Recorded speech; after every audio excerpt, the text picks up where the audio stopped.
Hello? Hello, can you hear me? Hi, Bill. How are you? It's Jim and Dan Soder and Sam. Hey, what's going on, guys? Hey, buddy. I'm actually hitting the buttons today. Yeah. Oh, very nice. Yes, I'm the designated button pusher. It's going well. What's up, buddy? Nothing, man. I'm whoring myself out to promote a new special. That's what I'm doing. When are you airing? When does it come on? I knew you shot one, but I didn't know it was airing yet. It came out yesterday on Netflix. Oh, congratulations. What's it called? It's called Walk Your Way Out. That's great, dude. Hey, and by the way, it's unfortunate that you shot it because you just had a baby, so I'm sure you're already gearing up with material. Yeah, I'm trying to find the balance of that because I don't want to be the guy who just talks about, and then my kid said this, and I was like, what?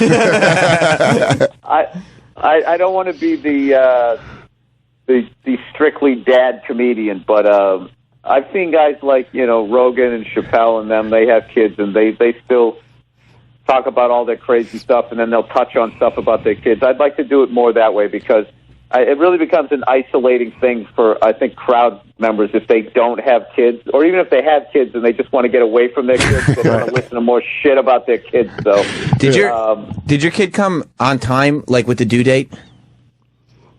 No, it was a couple weeks late. Oh, it's a couple weeks, 10 days late. Yeah, but the thing about it is when they pick the date, they're just guessing. I mean, they don't know when you banged and actually, this is the official date. It's like a point spread for a football game. They're like, the Patriots by 3. But do they set it like the way Vegas makes odds, or is it like a shitty like Rhode Island casino where you're like, oh, this is going to be way off? They're pretty good about it. They're kind of like De Niro in Casino. I got to give it up. My wife was definitely she was definitely late.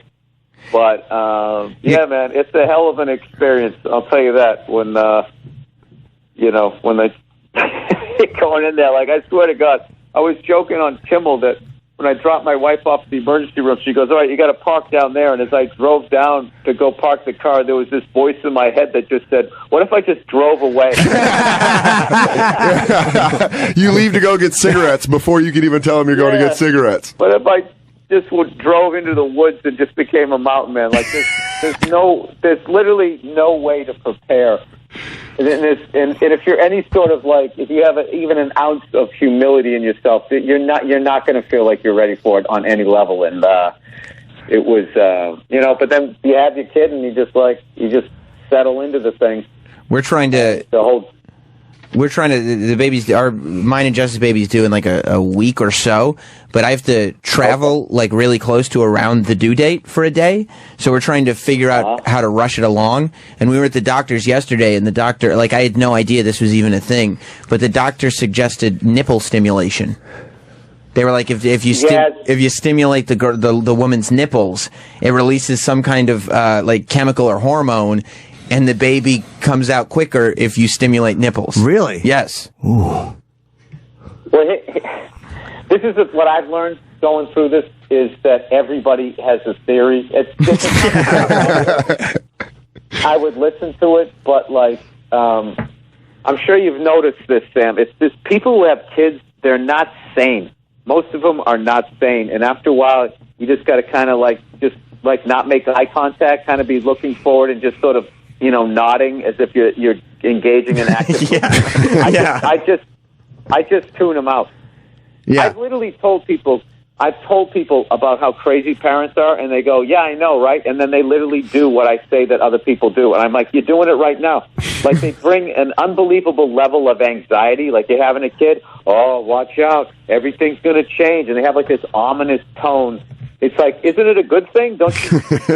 You sound like you resent your child. I think a lot of people, they resent their kids. Or somebody thinks they're breaking ground. They go well, hope you're getting your sleep now, because really, do babies cry at night? I don't think that's ever been pointed out. I know. I hate when they go, hey, get some sleep. You can stop. Yeah, it's not rollover minutes. The first night you only get 3 hours sleep, you're screwed. You're done. You're going to be tired. I can tell you right now. The other night I was so tired. My wife was going to get the pacifier, and I was just starting, and she was talking to me, bring the pacifier over, and I was so sleep deprived, I just walked towards the noise, and I literally started to put the pacifier in her mouth. And she laughed, thought I was making a joke. Yeah. I mean, I didn't put it in her mouth. I just was going towards her mouth. But she thought I was joking, then she realized I wasn't. She was just like, wow. It's just like, yeah. So, you know what you can do? Because you're going to feel useless because, you know, they're breastfeeding, they're doing everything.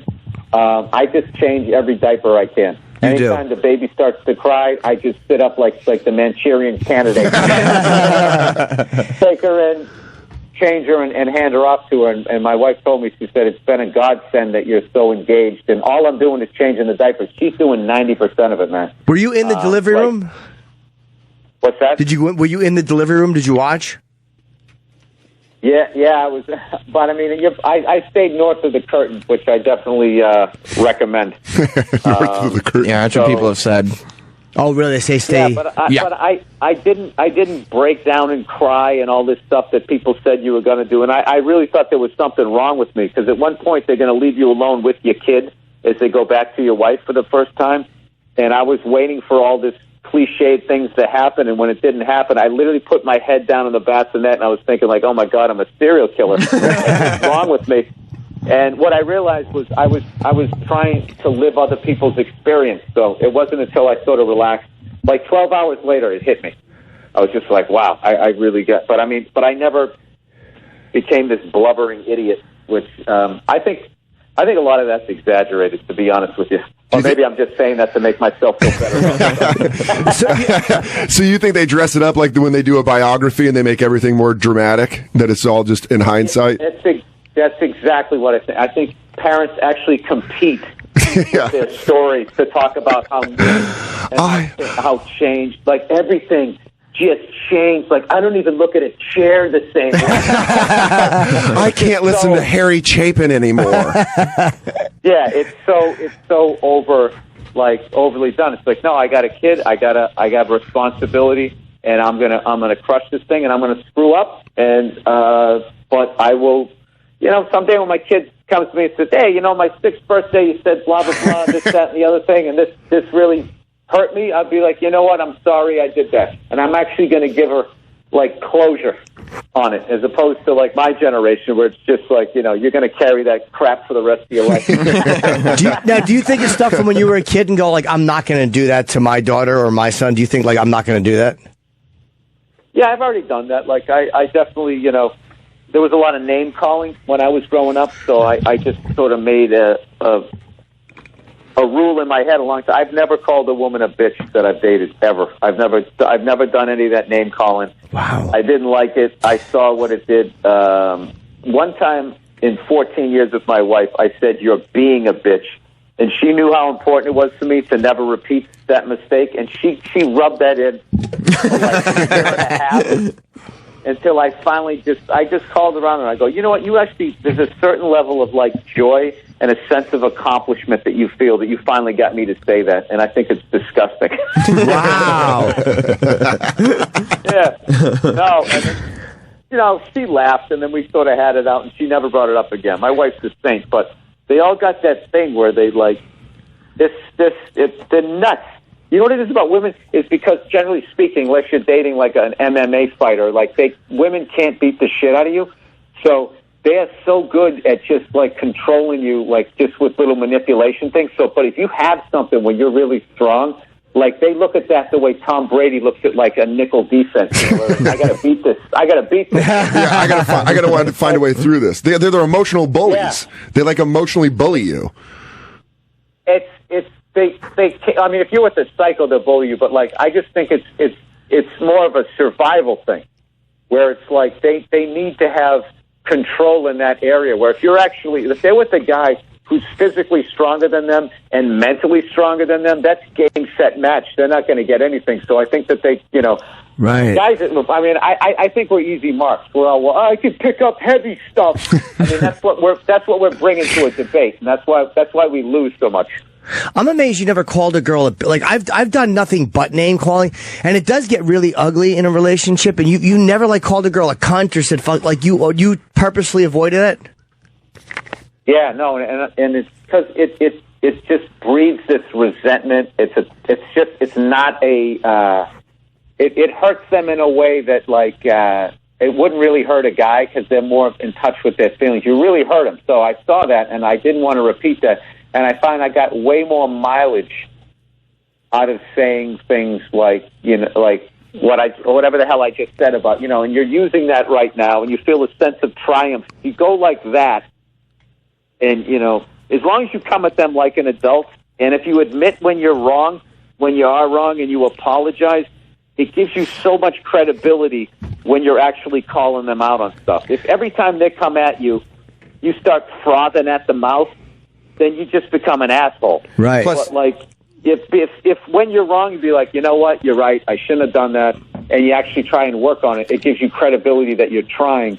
And then, because the thing is once they look at you like you're going to mad dog them every time, like once a woman just like crusts over, you're done. The relationship's over, and then it's just going to go down that road that we've all been on as comedians. We've all been on that road, and it's And I figured by the 20th time down that road, I didn't want to go down. Right. You learn your lesson. And it never goes away either. Like the name calling, they will remember that forever. And Do you name call? No. Because it will come up again and again and again. And the further removed you are from when you first did it, the less that the anger that you felt even exists. Because you don't even remember why you were angry. You don't remember, and you just sound like an asshole. Because she will bring it up again. Well, you call me a bitch. Well, you call me this. Well, you call me this. I told my ex to shut up a couple times while we were arguing. I was like, shut up. And that was like her thing where she was like, don't ever fucking tell me to shut up. And I was like, we were in a fight, and I was just like, shut up. You're not making a good point. And then it was like a real big problem. Have you ever called a girl a bitch or a cunt? Not a cunt, but I think I've called a girl a bitch before. All right, the three of you agree I'm wrong. I'll say I've been wrong. I can't believe that. I thought everybody did that. You can be a rageful guy. Yeah, I thought everyone did that. Jim, you do it in the car.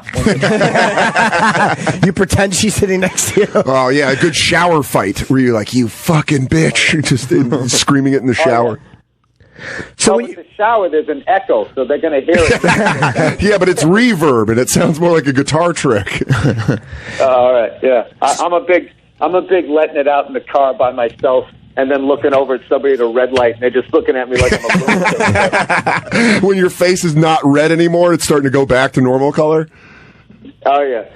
So I'm a psycho, so I got to watch out for things like that. If you're in the middle of an argument, like say you and Nia are fighting, and then you leave the house, and then later or whatever, she goes, all right, look, I don't want to fight. Are you able to turn off being angry? Like, because I would always stay angry and wreck things. You're able to go like, all right, she said she was sorry, or she's done fighting. I can kind of move forward now. I'm working on that, and that's something we had like a big fight about, where I would just be like, well, look, just because you're saying you're sorry and you're done doesn't mean I'm not still angry. And I realized that part of me that was okay to say, but there was another part of me that, like, people I grew up with, we didn't let stuff go, and then we didn't apologize. You just sort of randomly started talking about sports or the weather a few days later. So it was not a functional thing. So I have the problem of, when we get into fights, of digging in. But, like, right. The thing about my wife is I can't stay mad at her for too long a time. It's just after a while, it's just like, come on, you get over here, you kook. You know? I can't stay mad at her. So yeah, like when I fight, like I just need to be, especially once we get to a place where it's just going in circles. Like if you just leave me alone for 25 minutes. Yeah, it dissipates. Yeah, I could just be fine. Like if you would just leave me alone for 20 minutes, 25 minutes, it's all going to go away. But she'll never, like, she needs that sort of, like, no, tell me it's okay. Be okay right now. Just say the words and make it okay and just make it stop. Right. And that's why it just goes forever. Oh, I totally know that feeling. And I'm actually picturing you trying to walk away. That's it. Really, like, the more you walk away, the faster she's walking towards. Like, you literally, you attract what you fear. That's the worst. I would just say, listen, can you just respect the fact that I need 10 minutes? Yeah. Yeah. I promise you, I'm not going to go out the window and leave you forever. Just let me just go in the other room for 10 minutes so I can come back as an adult. Like, you literally have to, it's the worst. Yeah. You just can't be, like with guys, can you just fuck off for a few minutes, you fucking asshole? Like, you can't do that. Sure. You can't do it. You have to be mature. Yeah, I admire your ability to do that, man. Making me annoyed. No, I respect that. That's great. You can do it. So, and you probably think now that you have a baby, like, okay, I don't want to yell in front of the kid the way they yelled in front of me, or like you probably think like I don't want to do the same shit. Ever. I don't, like, dude, I'm literally, like, I meditate. I'm actually going to go talk to a therapist, like, about, like, because right now, you know what the reality is I'm not even angry anymore. I just have to believe that I'm not angry.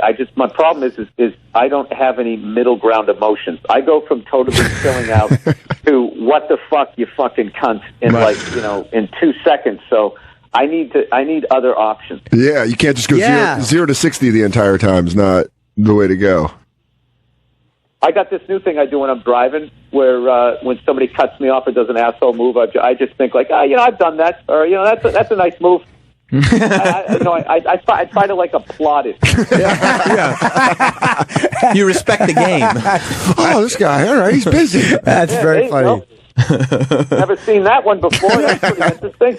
He's doing it. He's really doing it. I just do this snarky kind of like thing where if I try to not be mad, I do a thing where I go, cool. Oh, that's so cool. But I'm still fucking furious. Cool. Yeah, you know, it's funny. Dan, I can still hear the rage in your voice when you say cool. Cool. Oh, cool. I'm so happy for you. It's fucking coming. It's just seething under that. That's a great way to do it. Praise the move. Well, I made a prompt. Like I'm trying to like. I don't ever want to yell in front of my kid. I was talking about that in Conan. And Conan's like, "You're gonna yell." I'm like, "No, I'm not." He goes, "You gotta." He goes, "I'm telling you, you're gonna." But like the thing is I don't like. I don't like. Hey, Bill. Pardon my interruption, fellas, but it's time to end the show. Hold on there, Jim and Sammy boy. You got to end the old radio program in just 60 seconds. Sorry about that, Bill. That's real because the computer cuts us off, so that's our little warning. So it's adorable. The Netflix special. Warning. Bill Burr. What's it called again, Bill? Walk Your Way Out. Walk Your Way Out. I saw the promo for it. I'm happy for you. It is on Netflix right now. Yeah. So go home and watch it and give it, I'm sure it's brilliant, and give it a great review. And congratulations, man, to you and Nee on the baby. I'm really, really happy for you, dude. Congratulations, dude. All right. Thank you, buddy. All right, Sammy, Dan, thanks, guys. We'll see you soon, man. Patrice benefit on February 21st. Yep. Yes, the regular, some of us are on. Leslie Jones is on. I'm on it. I'm doing Dan it. is on it. Very excited. I think Colin is on it. I'm not sure. Wait, is he not on it? I don't know if Colin's on it. He should be if he's not. Maybe he wasn't available this year. And they're going to cut us off. Do you have a plug? I'm going to be at St. Louis Helium February 9th through the 11th. Okay, and you just catch my UFC podcast, Sam? Yeah, the wrestling podcast. Yeah, and the Bonfire, Mondays and Wednesdays. Yes. 6 to 8 p.m. on Comedy Central Radio. I believe that's it. Thank you, guys.